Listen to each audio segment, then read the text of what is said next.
overall, if I were to describe March quarter, I would say we've delivered a set of strong results, broad-based competitive growth, and a improvement in operating margins.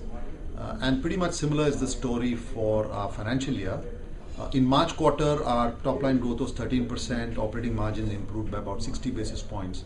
When you look at the financial year, top line growth has been about 16% and operating margins improved by 80 basis points. So overall, good broad-based competitive growth, also profitable growth. I think we had the same, we talked about it about a quarter ago or 2 quarters ago. We've been seeing slowing down in moderation in growth levels in some of the discretionary categories. For example, categories like ice cream or packaged foods, categories in some parts of personal products like skincare. We've been seeing a moderation in growth levels, and that's something that played out in March quarter also. Really believe it's a function of the fact that on the one hand, inflationary pressure is creating pressure on consumer budgets, family budgets. There's also the driver that the modern trade retail as a key channel, the growth levels there have slowed down as we are not really seeing new stores coming up. Indeed, we have seen some store closures in the last financial year. So I think we called out a number in terms of the emerging categories within personal products, which includes categories like hair conditioners, face wash, premium skincare, etc. That is about 1,000 crores in the last financial year. And our task there really is to keep developing and building those markets, because these are categories that are not yet established and well penetrated. So our job there really is to build these markets. They're growing well.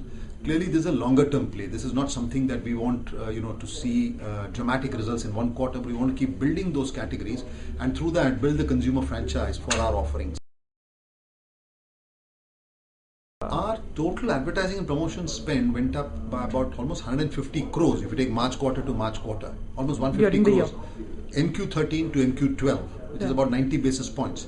If you look at the financial year ending March 13 versus financial year ending March 12, I think our A&P spend went up by about 70 basis points. So we've been investing behind the brands.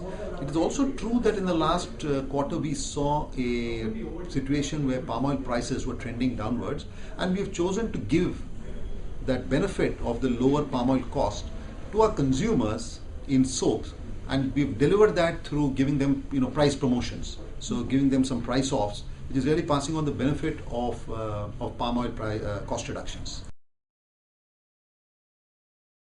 I think we are seeing competitive pressures remaining very high, and as I've said on various occasions, in an attractive market like India, we should just come to expect that. It's not going to be new news, it continues to remain high.